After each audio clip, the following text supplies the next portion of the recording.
So that's it, lads and lasses. It's ended down at Villa Park, and I've got to say it's ended with Aston Villa 4, Newcastle United 1. And I've got to say, to be honest, it's sort of expected in a way. We went down there looking to come away with, the win. But unfortunately, it's just been one game too many in the last few days. We've had to go through quite a lot. And we've been unchanged for the last 6 games, and we're line up once again today. We had an unchanged lineup. It's just too many games in such a very short space of time, and then you add in the situation of not having Eddie Howe there as well, and that's by no means trying to flow the blame towards Tyndall or the coaching staff, because that's not what I'm doing here. What I'm trying to say is basically it's just been far too many games in such a very short space of time, and that is eventually going to catch up, and it has done today. The referee obviously had his moments throughout the game where he could have given it a little bit more favourable down the middle, and unfortunately it is Jared Gillette at the end of the day, the Aussie Scouser. We know what he's like as an official, and he was pretty one-sided in my opinion, but that's my opinion. Other people will think differently, of course.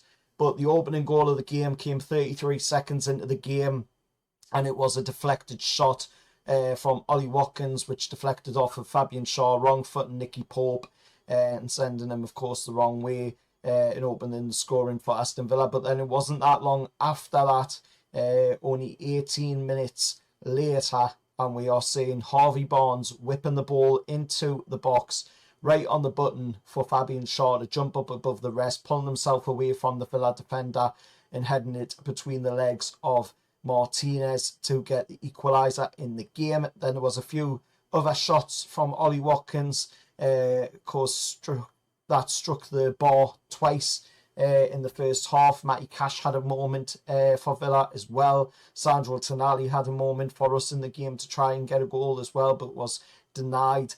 And then we went in at half time, at 1-1, come out the second half, and unfortunately Villa were just the better team, unfortunately, in the second half of the game. Ian Matson taking the lead, of course, for Aston Villa, in restoring the lead for them in the game with a pretty decent finish. And then Dan Burn, unfortunately, turning in a cross from Jacob Ramsey for an own goal to make it 3-1 to Villa. And then, of course, Onana rounding it off with, of course, a strike from outside the area into the top corner. And unfortunately, that was it. 4-1 to Aston Villa down at Villa Park. It ends our 6-game winning streak, of course, and that means we now have to go again against Ipswich. To be honest, Villa weren't very, very dominant in the game, I've got to say. They had moments in the game, but they weren't, really dominant in the game. But they did have their moments, and unfortunately, it was just, like I say, one game too far for us today, for Tyndall and the lads today. It was just one game too far, but hopefully, we do see a bounce back from this game against Villa when we take on Ipswich in the next game. But it's just one of them days, unfortunately there's nothing you can do about it. It's just how it is. It's just football at the end of the day. It happens, and we just have to take it on the chin and move on, and be humble about it, which, I'm sure as Newcastle United fans we can do that. We can move on and we can focus on what is still at stake for us, which is still Champions League football. Nothing has changed there. We're still third in the table.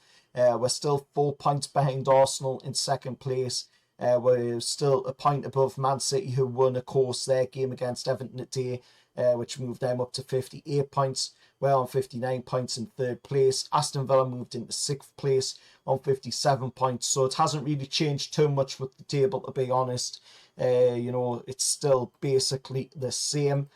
We'll just go again in the game against Ipswich, which we'll see what happens in that one when we get to that, when I talk about that preview for that game, of course, which isn't until next week when we take on Ipswich for that game. The Bobby Robson derby should be a really good game for that one. But anyway, as for the game today, it is what it is. Let us know your thoughts down in the comments below about the game. Hit that like, share, subscribe to the channel, all that stuff. And I'll see you all for the next one. However, lads.